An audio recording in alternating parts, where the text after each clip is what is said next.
Blackstone Audio presents The Good Soldier by Ford Madox Ford. This book is read by Ralph Carsham. Part 1. 1. This is the saddest story I have ever heard. We had known the Ashburnhams for 9 seasons of the town of Nauheim, with an extreme intimacy, or rather with an acquaintanceship as loose and easy, and yet as close as a good gloves with your hand. My wife and I knew Captain and Mrs. Ashburnham as well as it was possible to know anybody, and yet, in another sense, we knew nothing at all about them.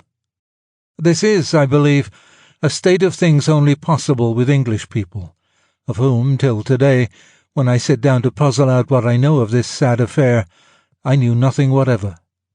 6 months ago I had never been to England, and certainly I had never sounded the depths of an English heart. I had known the shallows. I don't mean to say that we were not acquainted with many English people, living as we perforce lived in Europe, and being, as we perforce were, leisured Americans, which is as much as to say that we were un-American. We were thrown very much into the society of the nicer English. Paris, you see, was our home. Somewhere between Nice and Bordighera provided yearly winter quarters for us, and Nauheim always received us from July to September. You will gather from this statement that one of us had, as the saying is, a heart, and from the statement that my wife is dead, that she was the sufferer. Captain Ashburnham also had a heart, but whereas a yearly month or so at Nauheim tuned him up to exactly the right pitch for the rest of the 12-month, the 2 months or so were only just enough to keep poor Florence alive from year to year. The reason for his heart was, approximately, polo, or too much hard sportsmanship in his youth. The reason for poor Florence's broken years was a storm at sea upon our first crossing to Europe, and the immediate reasons for our imprisonment in that continent were doctors' orders.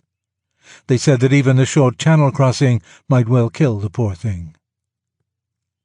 When we all first met, Captain Ashburnham, home on sick leave from an India to which he was never to return, was 33. Mrs. Ashburnham, Leonora, was 31. I was 36, and poor Florence 30. Thus today Florence would have been 39, and Captain Ashburnham 42, whereas I am 45, and Leonora 40. You will perceive, therefore, that our friendship has been a young middle-aged affair. Sample complete. Ready to continue?